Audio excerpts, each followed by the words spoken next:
Hey everybody, what is going on? Karen Kane here. How is it going? Happy Labor Day. It is Monday. Motivational, magical, manifest, meatless Monday. And today is the first Monday of September.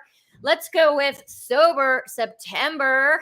And it is also the start of the official start, shall I say, of the official start of Sobriety podcast. So if this is your first time joining, what is going on? I am your host, Karen Kane, and we will be hosting various guests moving forward on Mondays at 8 p.m. Eastern. So make sure to take a second, subscribe or follow so that you're notified with any upcoming guests or like cool stuff that's coming up ahead. Next week, we will have Dana Krull from I Kissed Alcohol Goodbye podcast.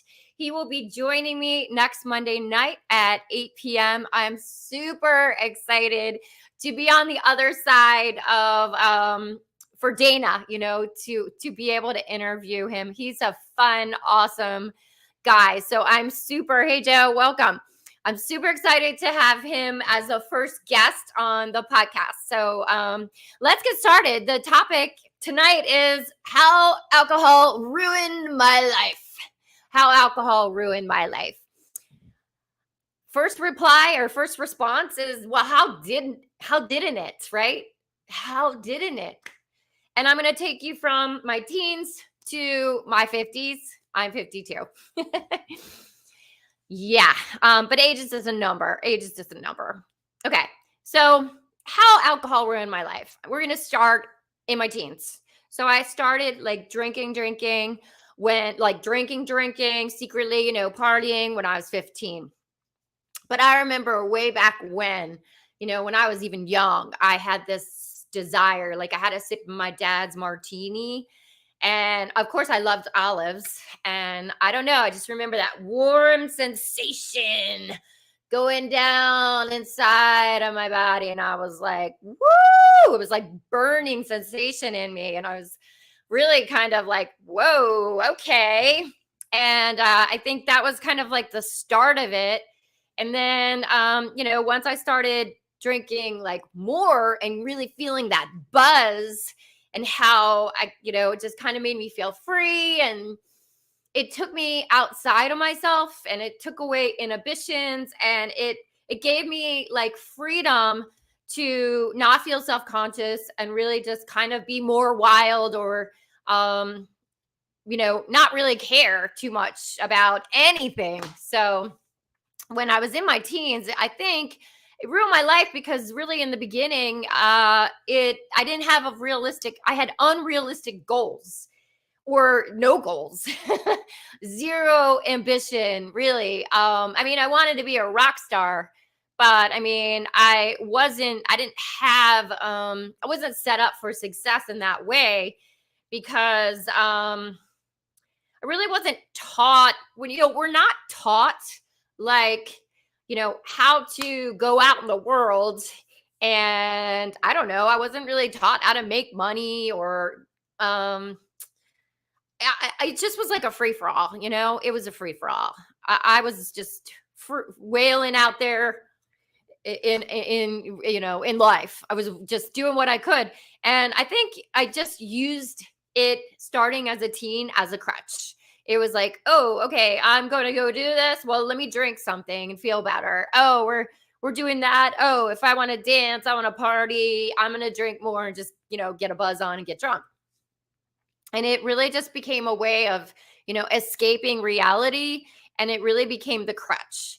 It became the way, and the only way to function out in the real world was to just pick up a drink and pick up another drink and another drink and another drink and just drink. So I really started in my teens, and I had unrealistic goals, and I had like zero goals, really. I had no ambition. I didn't go to college. To this day, I wish I went to college. I'm actually doing studies now where I can get a bachelor's in metaphysics. So I'm finally working on achieving that one thing that really, really is the like the needle in me that sticks at me to this day. Like, what? Why didn't I do that? So it's funny because my son starts college tomorrow, so it's kind of interesting, me talking about this right now, and then he's starting college tomorrow. So in my 20s, I really, really abused it.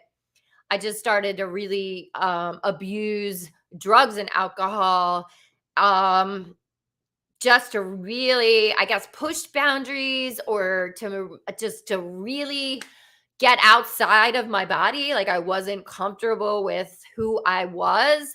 I didn't have self-love or self-worth. I was super conscious about like who I was, and I did not feel comfortable. I really did not feel comfortable. I felt like so that was the one thing I had low self-esteem, even though I was pretty, and I would get my hair done. I worked at a hair salon and all these things, but ultimately I didn't have the confidence and to do anything out in the world. I chose to drink, right? And so I just was super duper irresponsible. Really, really irresponsible. And then at 21, I moved to New York City because I had an opportunity, and I don't know if it was good or bad, quite honestly. I mean, I'm grateful for that I lived in New York City. I love New York City. It was an amazing time, and I have so many stories.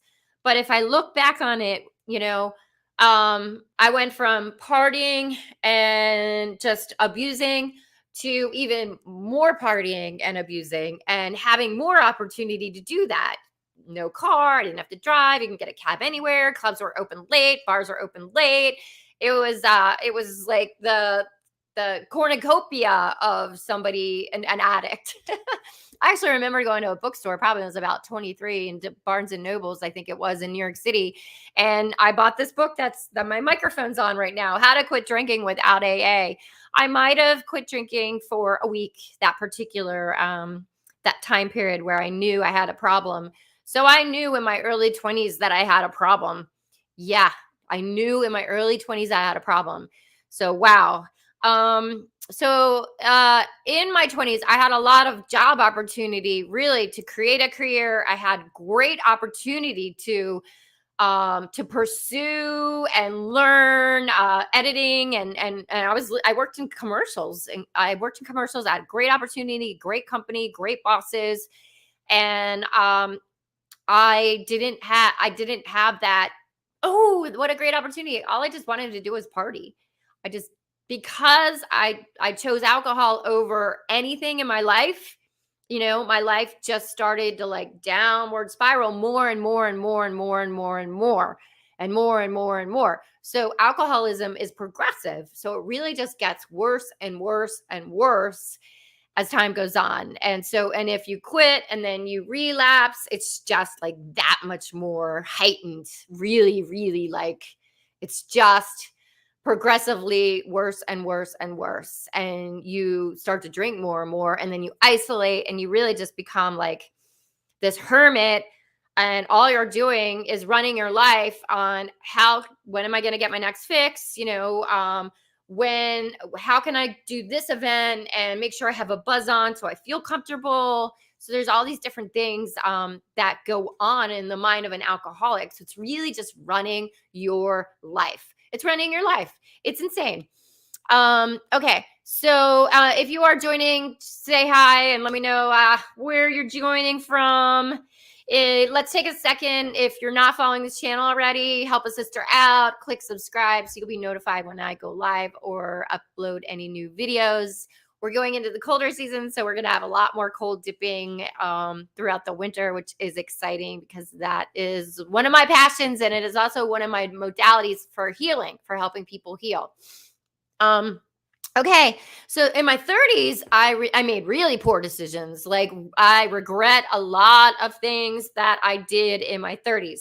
So as I was getting older, I honestly kept making worse and worse decisions, and they weren't necessarily my decisions. They might have been decisions from someone else because I wasn't really functioning.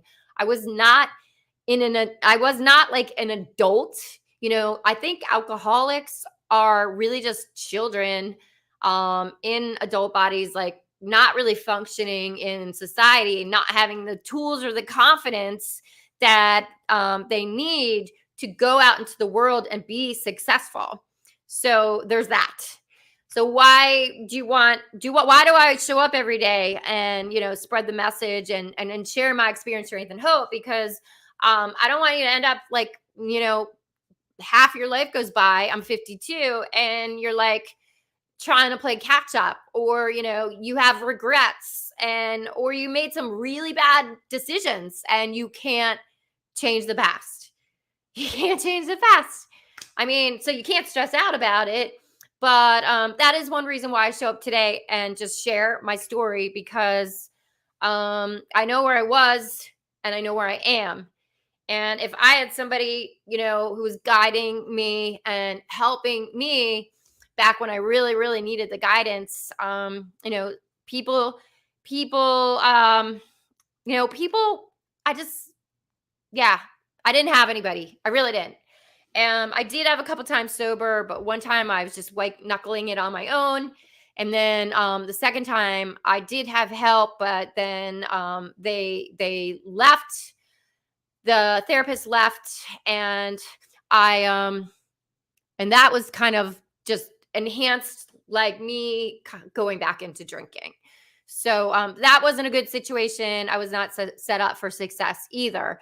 So so my 30s, I listened to others. I made a lot of mistakes, a lot of regrets, and you can't change it.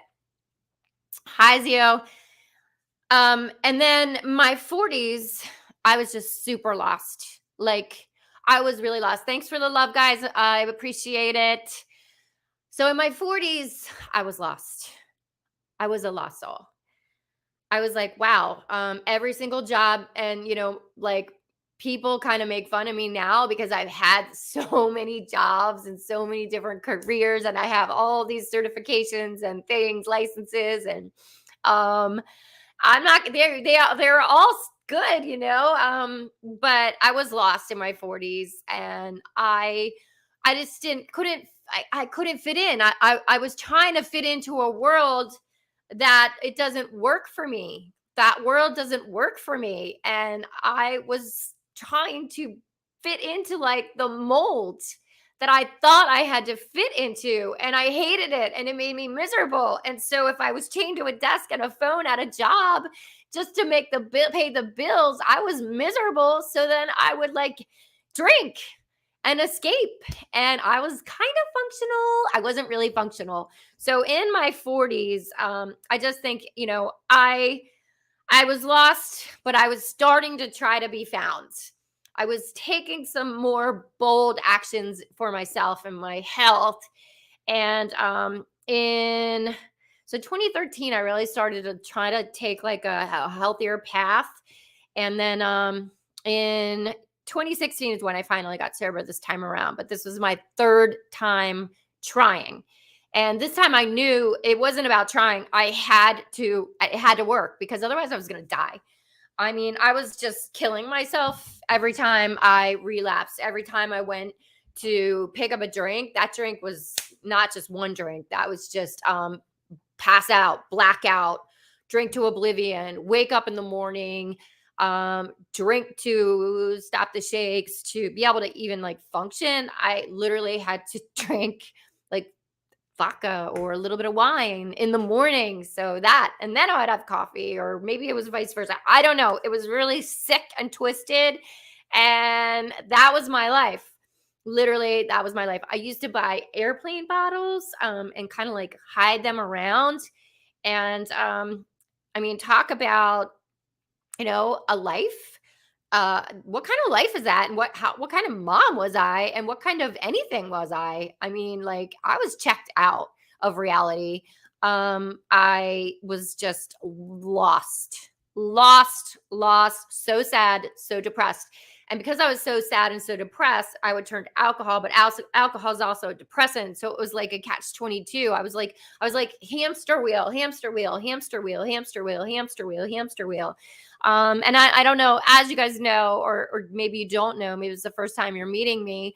My bottom, my rock bottom was spending a Christmas alone, with a bunch of alcohol and just basically just sitting in my tears with no one around. I'm waiting for my boyfriend at the time to show up, but I wasn't invited to his house. I was not, I was alone. And I've never been so alone, desperate, sad in my whole entire life. And that's the point where I was pretty sure alcohol ruined my life. I was pretty sure that I needed to really like make some massive changes. Massive changes. And so then we skip to my 50s. So I was 45 when I got sober. I am 7.5-ish years sober today. And I am 52. I am just, I did a 180. And all I can say, I created a company called Believe in Humans from my experience and from, the transformation that I did. I was like, wow, I was studying to become a spiritual practitioner, I think at that time, or maybe, it's just in the spiritual studies. And I realized like, wow, if I could do what I just did, and we're all created equal and we're all children of God and we have all the qualities of God, then anybody can do what I did. I'm not special. And so that's where Believe in Humans came from. And I do, if you guys aren't signed up for the newsletter, I have to, I've had that website on pause because I really want to revamp it. But I'm going to bring it back into action. So make sure you follow that page and also sign up for newsletters so that if there's any sales or new products, you'll get the newsletter, the notifications, the emails. So that's at believeinhumans.com.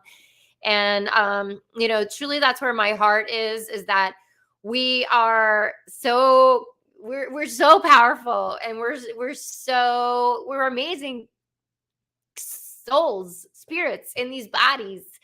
And we have this one time on earth in these shells of a body to really just live our best life and to do the most amazing things and to share our gifts and to kind of heal from past wounds from any previous lifetimes. And we really get to like shine and shine bright. So on Magical Monday, Sovereign Sobriety, you are the wand. You have the power.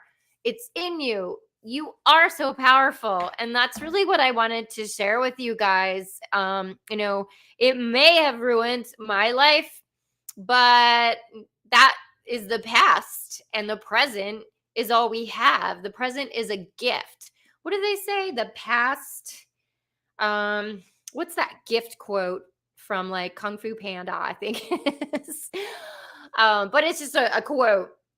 The past, I don't know, but it's something about the present is a gift, and the present is a gift. So at any point in time, you get to tap into your gift in the present moment and really tap into who you are. Because here's the thing is that we're all created equal. We are everything that God is, but we're all unique individualizations. So we all have our unique talent and our unique qualities that nobody else has. And that is what makes life so magical and so cool and so interesting. And then that's also how we get to meet people and, find our community, our family. The sobriety recovery community is a magical, amazing, supportive community. So God bless all of you. And if you are out there and you are still sick and suffering, you do not have to live that way anymore. You do not. How do you get sober? You don't pick up a drink. And if you feel the urge, understand that you are so powerful and you are so worthy of living your best life ever. So the moment that somebody puts you down or makes you feel less than, empower yourself. Empower yourself. Know that the universe is your back. God is within you. You are that light. You are shining bright. and you are empowered, and nobody can put you down or make you feel less than. And to all those narcissists out there, we pray for you.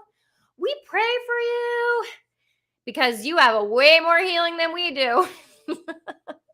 I shot a video the other day, and I was saying, one day you get to laugh about that crazy narcissistic relationship you were in because it's just so crazy. And unless you've been in it, you'll never understand it. So I'm glad that I can laugh about it now. I'll never quite understand it because I will never be given the answers. And I doubt that I'll ever talk to that person again, although I would love to be able to just say, hey, I know that I know that person is perfect, whole, and complete. And like everybody, we're on our healing journey. So, you're all in my prayers every single day. If you are still sick and suffering, you don't have to live that way. Trust me, you don't. And there's plenty of resources and help out there that, you can do it. If I can do it, I'm not special. Believe in humans. My light just went out. So time to end it. Thanks for being here, you guys. Don't forget to subscribe, take a second, and you'll be notified when I go live or upload any new videos. That really helps me. I'm on a mission to really just, spread the message of hope out in the world. And also, believe in humans. We got this. All right. Take care. Everyone have an amazing week. It's September. It's so exciting.